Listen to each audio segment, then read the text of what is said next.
Hi guys, welcome. Today we are going to make a family favorite recipe. It is something that my great-grandmother used to make all the time.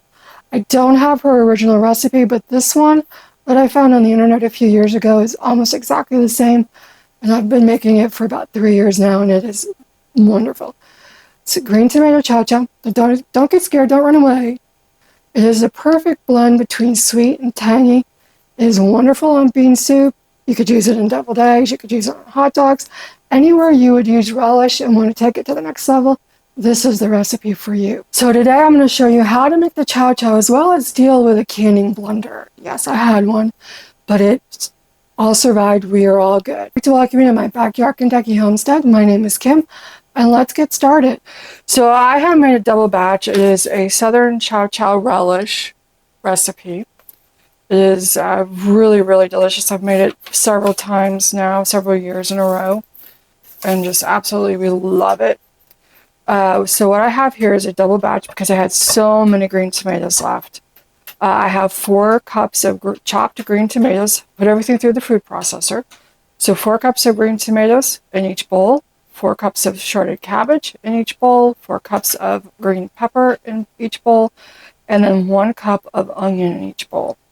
After that all went through the food processor, mixed it all up, divided it into 2 bowls because the recipe says to put it in a glass or porcelain bowl, not a metal bowl.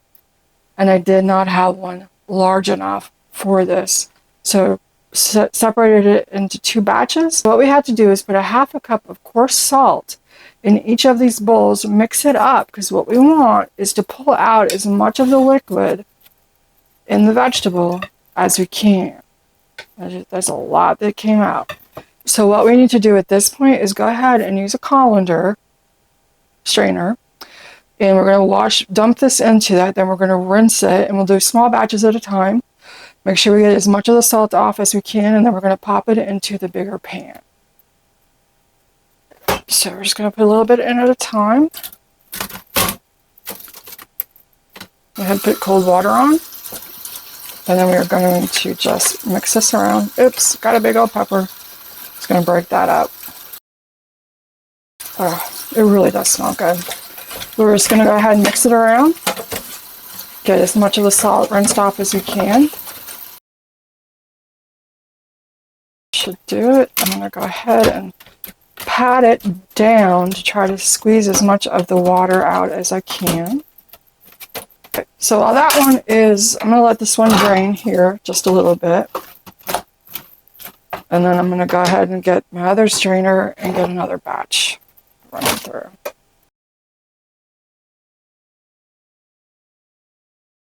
That one sit for a minute and we'll put this one in the pot.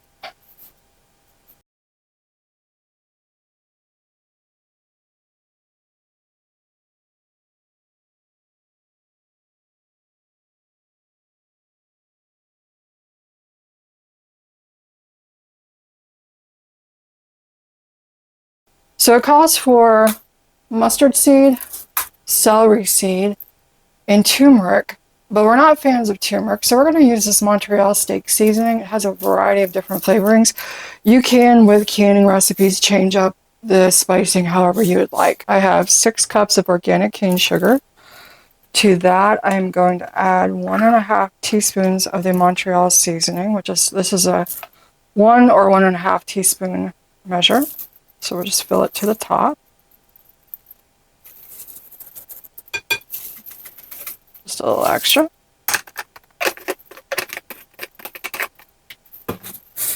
And then we're going to do 2 tablespoons of mustard seed. I'm glad I got some more. So there's 1. So tablespoons, so we got 1 tablespoon, so we're going to do a 2nd tablespoon. Okay. And then celery seed, we need 1 tablespoon.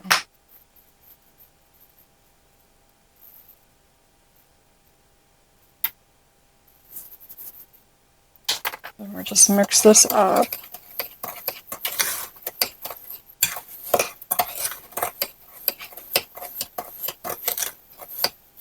And this does seem like a lot of sugar, but this will make a lot of relish, and you're only going to use a little bit at a time.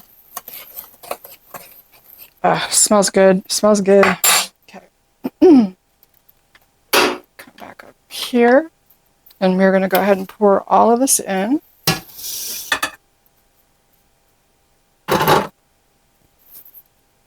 ahead and start stirring it up. Let me get the wood spoon again.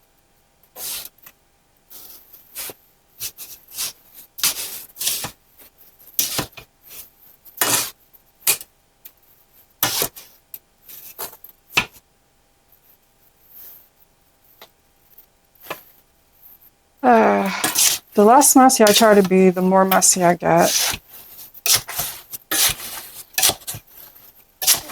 Just the way it runs.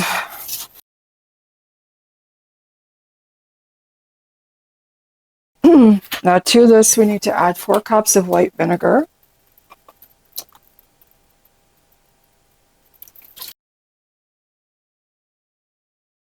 And 2 cups of water. 1 cup of water.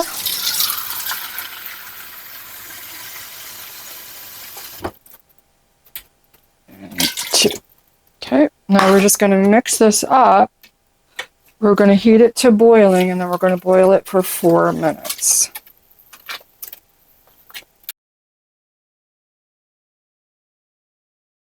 So I'm going to go ahead and set the Presto digital canner to water bath. Click the button. We're going to go for 10 minutes. Click the button. And we're going to insert clean jars. As long as you're water bath canning or pressure canning for at least 10 minutes, you don't have to sterilize the jars or lids anymore. Going to add water to inside each of the jars and around the jars. So for water bath canning, you can use any pot you want as long as you can have at least 1 to 2 inches of water above the jar. But we do want to have something in between the jar and the bottom of the pot. If you do not have an insert like this, a metal insert, you can just use a kitchen towel. Where it is underwater, it won't catch on fire. So we're just going to go ahead and add water to the jars and around the jars and let them heat up. Okay, and then we will put the lid on it, close it up.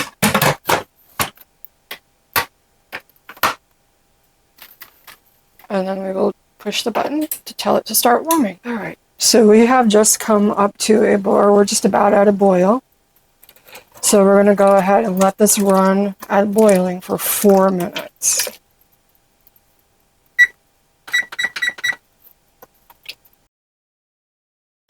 All right, so we have been boiling for 4 minutes. We're going to go ahead and turn this off and pull it over to the counter and get the jars filled.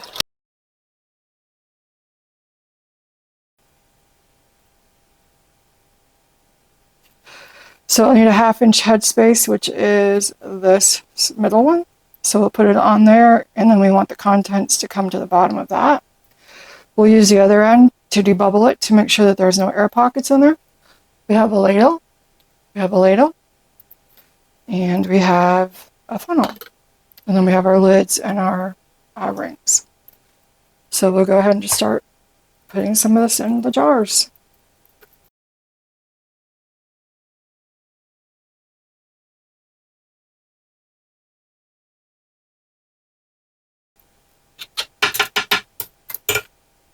So this one is too high, so we're going to pull some out.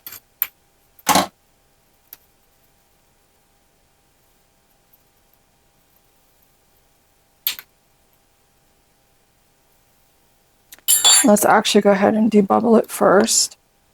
And what we're doing here is just making sure that there's no air pockets within that, because it could cause the lid to blow off.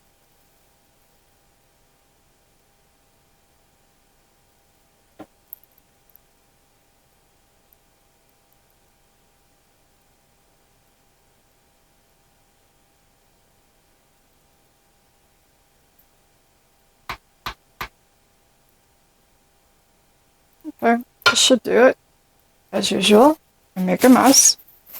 So I have a bowl here that has some vinegar in it, and what we want to do is make sure that we get a really good clean edge on the rim.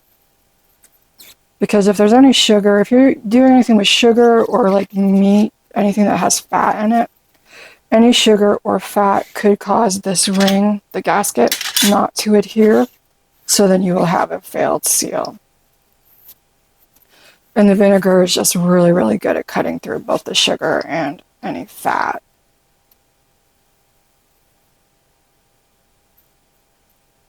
And the jars are very hot, so be very careful. And then we're going to go ahead and put our lids on.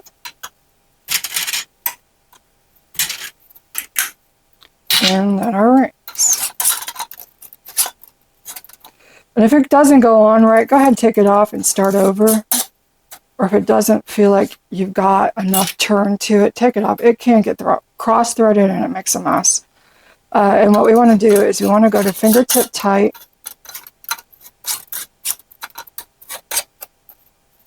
Yeah, let's just start over. Okay, so what we want to do is go to fingertip tight. So we're going to have to do that. Come to resistance. That is hot. And then we'll go just a little bit more. What you don't want to do is wrench it with your wrist.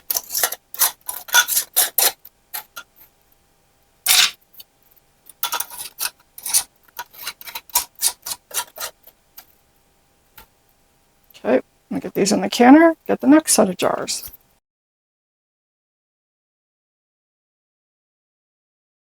And I don't think I mentioned why we're heating the jars before we put content in them. This is up to boiling, so it is extremely hot, and we want to have the jars at a similar temperature so there's not such a contrast between the jar temp, the glass temperature, and the contents, because if there are, it could cause it to crack. So we want to make sure that it's a similar temperature. That's why we want to go ahead and heat the jars up.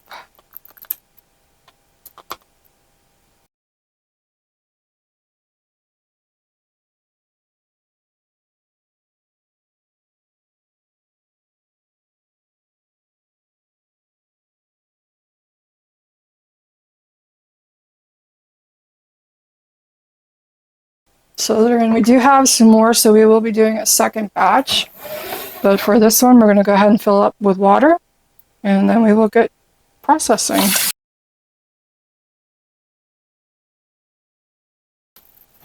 One thing to note with this digital pressure canner, I love it. And for the most part, there's nothing I'm going to be water bath canning that I want to do in a quart size jar. But you cannot water bath can quarts in this. It's just not tall enough. You need a higher, larger, taller pot. But you can pressure can quarts, just not a water bath. So we will put the cover on. We'll close it. We will not put the pressure gauge on it because we are not pressure canning. Then we will tell it to go. At this point, it will come up to boil. It will then boil for 10 minutes. It will then go through a 5-minute cool down process.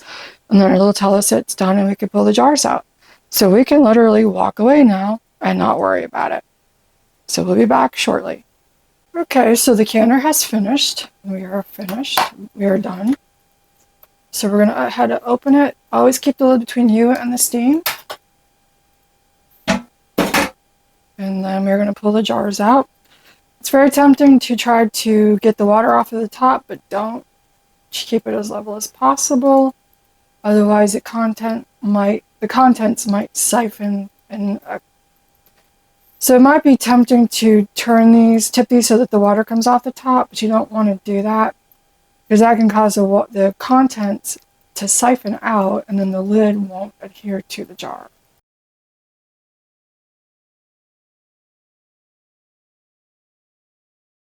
Okay, so we will let these sit for at least 12 hours, up to 24 hours, and then check them for seal. And in the meantime, I'm going to go ahead and get the canner reset and do the rest of the Chow Chow.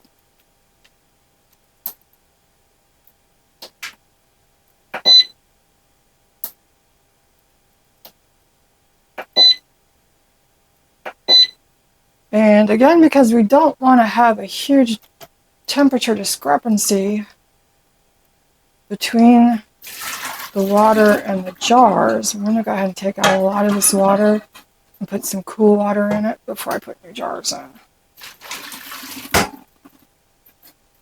You could also wait and let this cool down, but I want to get this done.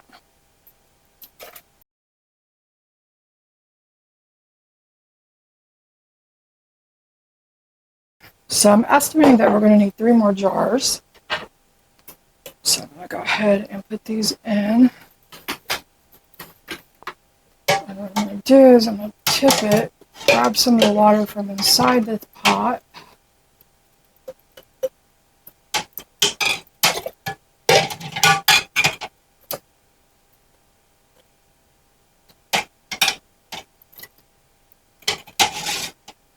Okay. And we'll just cover back up and have it come back to temperature. And then we'll be ready to fill them and process them through. So it's warming again. So we are ready to fill the last jars.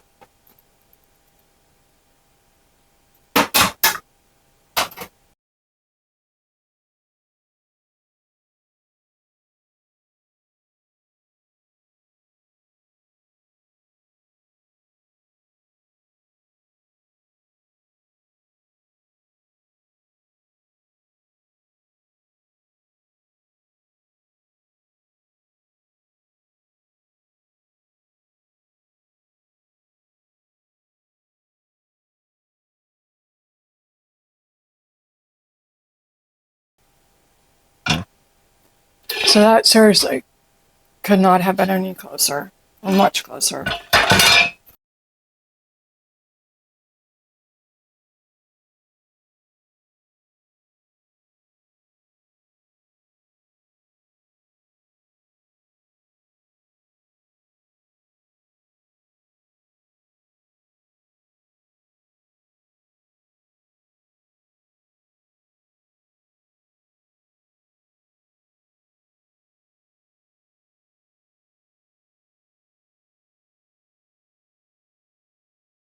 And then hit the go button.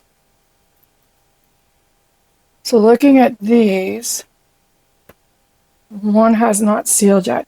We do want to wait at least 24 or we do want to wait at least 12 hours before giving up on these, because this one could still seal.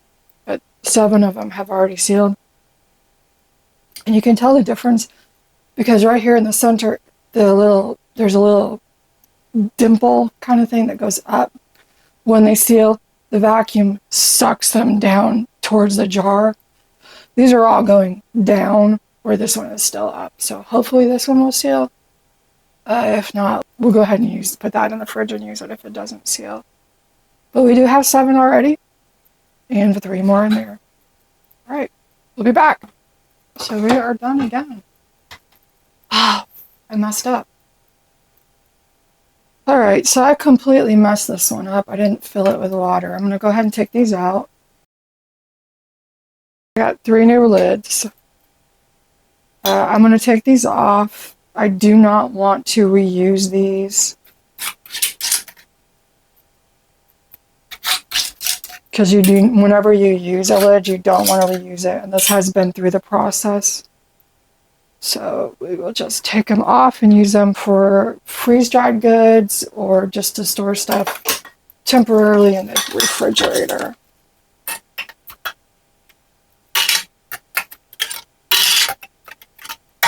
Okay, make sure our rims are still clean. Actually, because what I'm concerned about is that it may have siphoned. Okay, so it should be good. Cover those. Just put them back in. Ouch.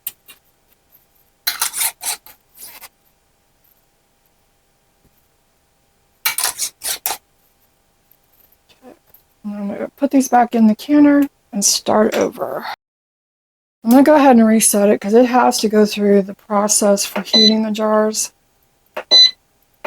So we will tell it just to go ahead and go.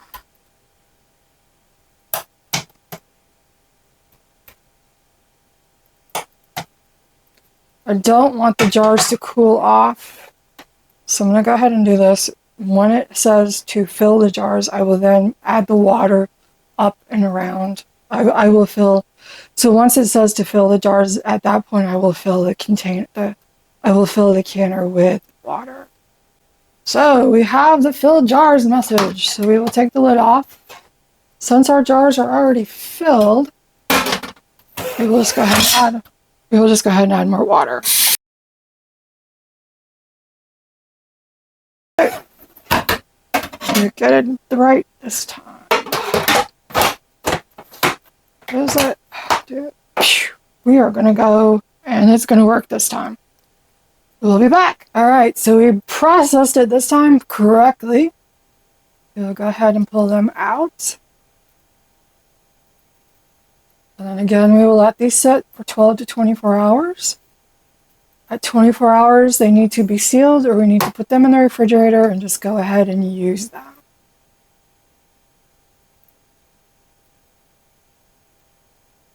So canning blender or not, we ended up with 11 sealed jars of Chow Chow. They all sealed. They're wonderful, beautiful. Can't wait to try it. It's going to taste good. Tasted really good before I put it in the jar. But if you're interested in learning more about canning, check out this video. Make some of this. It is well worth it and a great way to use green tomatoes. At the end of the season, there's no reason to throw them away. Make some of this relish. It is worth it. So anyway, I hope you all have a wonderful day, and until the next time, bye.